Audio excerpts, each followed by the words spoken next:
এই বাংলাদেশ আর কখনো ভারতের করতলগত হবে না। এই বাংলাদেশকে ভারতের অঙ্গরাজ্য বানাবার স্বপ্ন পূরণ হবে না।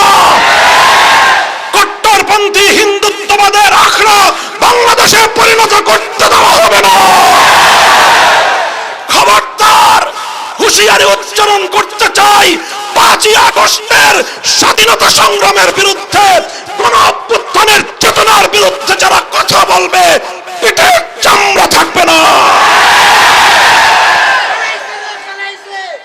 সংগ্রামী সাথী ও বন্ধুগণ, 1971 পূর্ববর্তী সময়ে মুসলিম লীগ যা করেছিল, 2024 সালের 5ই আগস্টের পূর্ববর্তী সময়ে আওয়ামী লীগ তাই করেছে।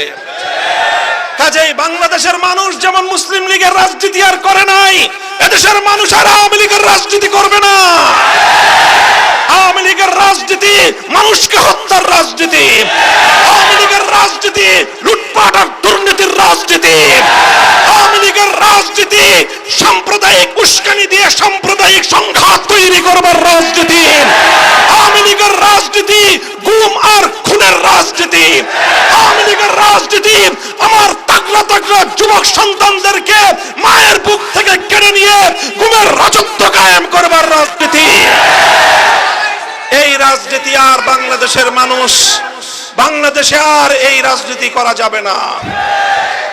5ই আগস্টের এই বিপ্লবকে, বৈষম্য বিরোধী এই গণ অভ্যুত্থানকে এদেশের মানুষ বাংলাদেশের দ্বিতীয় স্বাধীনতা হিসেবে চিহ্নিত করেছে। আমিও বলতে চাই, 2024 সালের 5ই আগস্ট অনাগত ভবিষ্যতে এদেশের মানুষের জন্য মুক্তির মাইল ফলক হিসেবে বিবেচিত হবে। 5ই আগস্ট আগামী দিনে হয়তো বাংলাদেশের মুক্তিগামী জনতার চেতনার একটি বাতিঘর হিসেবে জ্বলজ্বল করতে থাকবে। হয়তো আগামী দিনের প্রজন্ম 5ই আগস্টের বিপ্লব থেকে তারা বিপ্লবের চেতনা শিখবে। নতুন এই স্বাধীনতা পরবর্তী সময়ে আমি বাংলাদেশের সকল রাজনৈতিক ঘরানার নেতা কর্মী, দেশের আপামর জনসাধারণকে একটি বিষয় আমি সতর্ক করতে চাই। 1971 সালের রক্তক্ষয়ী মুক্তিযুদ্ধের মধ্য দিয়ে যখন বাংলাদেশের মানুষ স্বাধীনতা অর্জন করেছিল, স্বাধীন বাংলাদেশের অভ্যুদয় ঘটেছিল, 71-এর পরবর্তী সময়ে কিছু দুঃখজনক বঞ্চনার ঘটনা সংঘটিত হয়েছিল। 1971-এর স্বাধীনতা অর্জিত হয়েছিল ইসলামের কথা বলে, 1971-এর স্বাধীনতা অর্জিত হয়েছিল জালিমের বিরুদ্ধে মুসলিমের অধিকার আদায়ের সংগ্রামের নামে, 1971-এর স্বাধীনতা অর্জিত হয়েছিল এদেশের স্বাধীন মাটিতে কোরআন সুন্নাহ বিরোধী কোনো আইন প্রণীত হবে না এই অঙ্গীকারের মধ্য দিয়ে।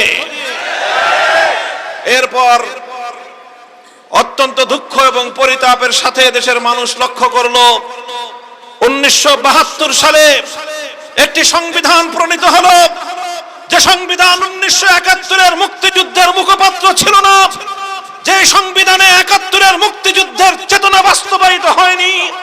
1972 সালের সংবিধানের মধ্য দিয়ে মূলত আমাদের পার্শ্ববর্তী বন্ধু পরিচয় দানকারী প্রভুত্ব ফলানো ভারতের চাপিয়ে দেওয়া প্রেসক্রিপশন বাস্তবায়িত হয়েছিল।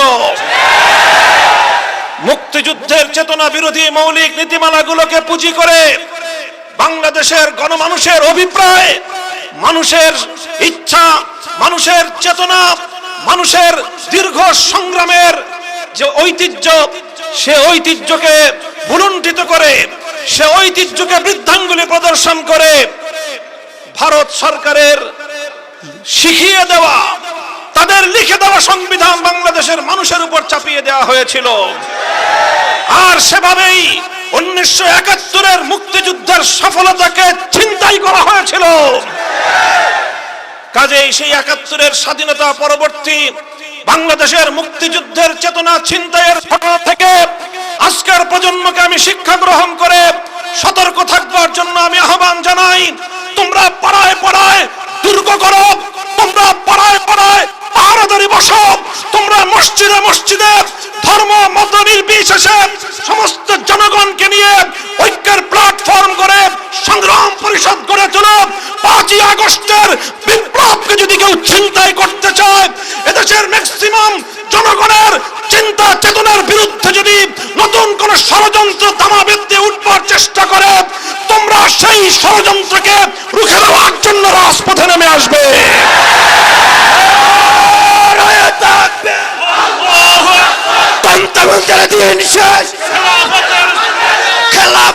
বাংলাদেশ সংগ্রামী সাথী বন্ধুগণ, আজকের মঞ্চ থেকে বৈষম্য বিরোধী ছাত্র জনতাকে আমি অভিনন্দন জানাই। তারা শুধুমাত্র গণ অভ্যুত্থান অর্জিত হওয়ার পরেই, গণ অভ্যুত্থান সংগঠিত হওয়ার মাধ্যমেই তারা তাদের দায়িত্ব ক্ষান্ত করেনি, বরং নতুন অভ্যুত্থানকে ব্যর্থ করার জন্য জাতীয় এবং আন্তর্জাতিক পর্যায়ে দেশের ভিতরে বাইরে যত ষড়যন্ত্র চলছে, সেই ষড়যন্ত্রগুলোকে মোকাবেলা করবার জন্য বৈষম্য বিরোধী ছাত্র আন্দোলনের নেতৃবৃন্দ তারা সতর্ক প্রহরার মাধ্যমে অনেকগুলো ষড়যন্ত্রকে তারা ব্যর্থ করে দিয়েছে। আমি দেশবাসীকে বলতে চাই, বাংলাদেশ খেলাফত মজলিস এবং তার সহযোগী সংগঠনের নেতাকর্মীদেরকে বলতে চাই, হেফাজতে ইসলাম বাংলাদেশ সহ এদেশের আলেম সমাজকে বলতে চাই, শুধু আমাদের সন্তান তুল্য ছাত্র জনতা হয়তো এই বাংলাদেশের ভিতর এবং বাহির থেকে পরিচালিত ষড়যন্ত্রকে তারা যথাযথভাবে মোকাবেলা করার ক্ষেত্রে হিমশিম খেতে পারে। এজন্য আমাদেরকে ইস্পাত কঠিন দৃঢ়তা নিয়ে মাঠে ময়দানে আমাদের উপস্থিতির জানান দিতে হবে। এই বাংলাদেশ আর কখনো ভারতের করদলগত হবে না। এই বাংলাদেশকে ভারতের অঙ্গরাজ্য বানাবার স্বপ্ন পূরণ হবে না।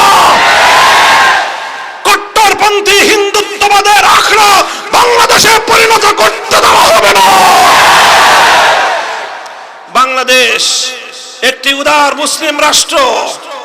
শত শত বছরের আন্দোলন এবং সংগ্রামের মধ্য দিয়ে স্বাধীন বাংলার এই ভূখণ্ড অর্জিত হয়েছে। এই স্বাধীন বাংলার ভূখণ্ড অর্জন করতে গিয়ে তিনটি আধিপত্যবাদী সংগ্রামের বিরুদ্ধে আমাদেরকে অতীতে লড়াই করতে হয়েছে। 1971 সালে স্বৈরাচারী পশ্চিম পাকিস্তানিদের বিরুদ্ধে লড়তে হয়েছে। তার আগে বঙ্গভঙ্গের মাধ্যমে সেই কলকাতার দাদাবাবুদের বিরুদ্ধে, রবীন্দ্রনাথ ঠাকুরদের বিরুদ্ধে এদেশের মুসলিম জনতাদেরকে সংগ্রাম করতে হয়েছে। তার পূর্বে ব্রিটিশ বেনিয়াদের সাম্রাজ্যবাদের বিরুদ্ধে লড়াই করার পর স্বাধীন বাংলাদেশের মাটি মুক্ত হয়েছে। কাজেই আমাদেরকে সেই সংগ্রামের ধারা অব্যাহত রাখতে হবে।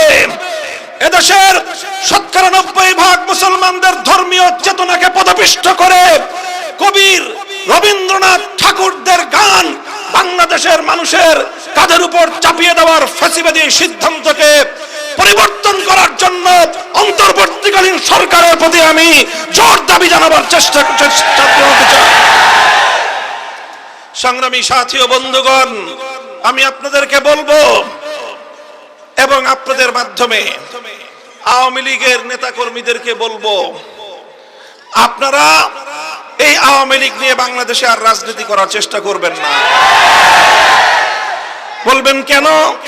আমি আওয়ামী লীগকে নিষিদ্ধ করার কথা এই মুহূর্তে বলছি না। তবে আমি যেটা বলছি, 1971 সালের পূর্ববর্তী এই দেশ মুসলিম লীগের দ্বারা শাসিত হয়েছিল, মুসলিম লীগের দ্বারা শোষিত হয়েছিল। এদেশের মানুষ মুসলিম লীগের দ্বারা বঞ্চিত হয়েছিল। 1971 পরে মুসলিম লীগের প্রাসঙ্গিকতা বাংলাদেশে আর অবশিষ্ট থাকে নাই। 1971 পূর্ববর্তী সময়ে মুসলিম লীগ যা করেছিল, 2024 সালের 5ই আগস্টের পূর্ববর্তী সময়ে আওয়ামী লীগ তাই করেছে। কাজেই বাংলাদেশের মানুষ যেমন মুসলিম লীগের রাজনীতি আর করে নাই, এদেশের মানুষ আর আওয়ামী লীগের রাজনীতি করবে না। আওয়ামী লীগের রাজনীতি মানুষকে হত্যার রাজনীতি, আওয়ামী লীগের রাজনীতি লুটপাট আর দুর্নীতির রাজনীতি, আওয়ামী লীগের রাজনীতি সাম্প্রদায়িক উস্কানি দিয়ে সাম্প্রদায়িক সংঘাত তৈরি করবার রাজনীতি, আওয়ামী লীগের রাজনীতি গুম আর খুনের রাজনীতি, আওয়ামী লীগের রাজনীতি যুবক সন্তানদেরকে মায়ের বুক থেকে কেড়ে নিয়ে গুমের রাজত্ব কায়েম করবার রাজনীতি। এই রাজনীতি আর বাংলাদেশের মানুষ, বাংলাদেশে আর এই রাজনীতি করা যাবে না। শেখ হাসিনাকে বলতে চাই, পালিয়ে গেছেন ভারতে। বাংলাদেশের 1 ইঞ্চি মাটি, বাংলাদেশের 1 ইঞ্চি জলপথ, নৌপথ এবং সড়ক পথ পালিয়ে যাওয়ার জন্য এদেশের মাটি আপনাকে সহযোগিতা করে নাই। আপনি এই দেশের মাটির সঙ্গে গাদ্দারি করেছেন। আপনার রাজনীতি ছিল বাংলাদেশের মানুষ থেকে প্রতিশোধের রাজনীতি। আপনার বাবার 1972 সাল থেকে 75 সাল পর্যন্ত বাকশালী রাজনীতির কারণে 30 লক্ষ মায়ের বুক খালি করার কারণে শেখ মুজিবের নেতৃত্বাধীন শেখ মুজিবুর রহমানের কায়েমকৃত বাকশালকে এদেশের মানুষ উপড়ে ফেলেছিল। 30,000 মায়ের বুক খালি করে শেখ মুজিবুর রহমান সাহেব তিনি তার একক আধিপত্য বিস্তার করার চেষ্টা করেছিলেন। 15ই আগস্টের মাধ্যমে শেখ মুজিবুর রহমান সাহেব সপরিবারে নিহত হয়েছেন। সেই ঘটনা নিয়ে আমি আমার কোনো মন্তব্য করতে চাই না, কিন্তু বলতে চাই 15ই আগস্টের ঘটনার মূল্যায়ন করতে হলে তার আগে সিরাজ শিকদার সহ বাংলার মাটিতে হত্যাকাণ্ডের শিকার 30,000 যুবকের হিসাব দিতে হবে। তার আগে হাজার হাজার আলেমদেরকে 1971 সালের মুক্তিযুদ্ধ পরবর্তী সময়ে বিনা বিচারে যাদেরকে কারারুদ্ধ করে নির্যাতন করা হয়েছিল সেই হিসাব কষতে হবে। সেই হিসাব না কষে শেখ হাসিনা ঘোষণা দিয়েছিলেন যে দেশের মানুষ তার বাবাকে খুন করেছে তিনি সেই দেশের মানুষ কাছ থেকে প্রতিশোধ নিয়ে ছাড়বেন। সেটা তার 75 সালের ঘোষণা ছিল শেখ হাসিনার। 50 বছর রাজনীতি করেছেন 75 সাল থেকে 2024 সাল। 24 সালে এসে আজ কথা বলতে দ্বিধা নেই। শেখ হাসিনার 50 বছরের রাজনীতি ছিল বাংলাদেশের মানুষের বিরুদ্ধে প্রতিশোধ গ্রহণের রাজনীতি। 50 বছরের রাজনীতি ছিল বাংলাদেশকে তলাবিহীন ঝুড়িতে পরিণত করবার রাজনীতি। শেখ হাসিনার 50 বছরের রাজনীতি ছিল বাংলাদেশের মানুষের মধ্যে একটি এমন বিভক্তি তৈরি করতে এই জাতি যেন আর কোনোদিন ঐক্যবদ্ধ হতে না পারে। কিন্তু আজ বাংলাদেশের আবার বৃদ্ধ বনিতা এক কাতারে দাঁড়িয়ে গেছে। স্কুল থেকে আমার ছেলে মেয়েরা নেমে এসেছে, কলেজ থেকে আমার সন্তানেরা রাজপথে নেমেছে, মাদ্রাসা থেকে আমার সন্তানেরা হাতে হাত ধরে রাজপথে দাঁড়িয়ে গেছে। সকল varsity, public varsity, private university থেকে সকল ভেদাভেদ ভুলে গিয়ে, গরিব এবং ধনীর সমস্ত পার্থক্য ভুলে গিয়ে, মাদ্রাসা এবং স্কুল কলেজের ভেদাভেদ ভুলে গিয়ে, হিন্দু বৌদ্ধ মুসলমান ধর্মীয় পার্থক্য ভুলে গিয়ে মানুষ হিসেবে তারা মানুষের হাতে হাত ধরে অন্যায় এবং জুলুমের বিরুদ্ধে টেকনাফ থেকে তেতুলিয়া তারা দুর্বার প্রতিরোধ আন্দোলন গড়ে তুলেছিল। এই ঐক্যই হলো বাংলাদেশের শক্তি। এই ঐক্যই হলো বাংলাদেশের শক্তি। শেখ হাসিনা এবং আওয়ামী লীগের রাজনীতি ছিল এদেশের এই মানুষের মধ্যে যেন কোনোদিন ঐক্য প্রতিষ্ঠিত হতে না পারে। আজও বাংলাদেশে শেখ হাসিনার দোসররা আছে, আজও আছে সুশীল নামীয় কিছু কুশীল, তারা এখন মায়া কান্না কাঁদে। খবরদার, হুঁশিয়ারি উচ্চারণ করতে চাই, 5ই আগস্টের স্বাধীনতা সংগ্রামের বিরুদ্ধে, গণঅভ্যুত্থানের চেতনার বিরুদ্ধে যারা কথা বলবে পিঠের চামড়া থাকবে না। সংগ্রামী সাথী ও বন্ধুগণ, 5ই আগস্টের এই অভ্যুত্থান চূড়ান্ত সফলতা অর্জন করবে সেদিন যেদিন জুলুম মুক্ত, অবিচার মুক্ত, ন্যায় এবং ইনসাফের বাংলাদেশ গঠিত হবে। আমরা আহ্বান জানাই সকল রাজনৈতিক সংগঠন, আসুন, শুধুমাত্র নিজেদের আখের গোছানোর কেউ চিন্তা করবেন না। দেশের এই চলমান দুর্বলতার সুযোগ নিয়ে কেউ বাংলাদেশের মানুষের অধিকার নিয়ে ছিনিমিনি খেলবার চেষ্টা করবেন না। বাংলাদেশের বৃহত্তর বিরোধী দল বিএনপি, জামাতে ইসলামী, ইসলামী আন্দোলন বাংলাদেশ, বাংলাদেশ খেলাফত মজলিস, জমিয়তে উলামায়ে ইসলাম, নিজামে ইসলাম পার্টি, এলডিপি, অন্যান্য যতগুলো দল, রাজনৈতিক দল আছে, আসুন আমরা সকলে হাতে হাত রাখি। বাংলাদেশের মানুষ আজকে একটি অর্থনৈতিক মহা সংকটের মুখোমুখি পতিত। শেখ হাসিনা এবং তার দোসররা বাংলাদেশটাকে খোকলা করে রেখে গিয়েছে। হাজার হাজার কোটি টাকা উন্নয়নের নামে পাচার করেছে। শেখ হাসিনার একার পাচারকৃত টাকা আর তার পরিবারের পাচারকৃত টাকা দিয়ে এই বাংলাদেশে হাজারো উন্নয়ন প্রকল্প বাস্তবায়ন করা সম্ভব। তাই আজকে আমি অন্তর্বর্তী সরকারের প্রতি দাবি জানাতে চাই, বিগত ফ্যাসিবাদী সরকারের পাচারকৃত সকল সম্পদ বাংলাদেশে ফিরিয়ে আনতে হবে। শেখ হাসিনা নরেন্দ্র মোদীর ঘরে বসে আমার বাংলাদেশের স্বাধীনতার বিরুদ্ধে, এদেশের ধর্মীয় সম্প্রীতির বিরুদ্ধে ষড়যন্ত্র করছে। তাকে দ্রুত, অতি দ্রুত সময়ের মধ্যে বিচারের মাধ্যমে, আদালতের প্রক্রিয়ার মাধ্যমে, প্রয়োজনে ইন্টারপোলে রেড অ্যালার্ট জারি করার মাধ্যমে হাজারো মায়ের সন্তানের হত্যাকারী শেখ হাসিনাকে ধরে বাংলাদেশের বিচার কার্যকর করতে হবে। আমার 2013 সালের শাপলা চত্বরের শহীদের বিচার করতে হবে। ভারতকে বলবো, প্রতিবেশী আছেন, প্রতিবেশী থাকবেন, আমাদেরকে শোষণ করার চেষ্টা করবেন না, ওই চিন্তাও করবেন না। 18 কোটি শাহজালালের সন্তানদেরকে দাবায় রাখতে পারবেন না।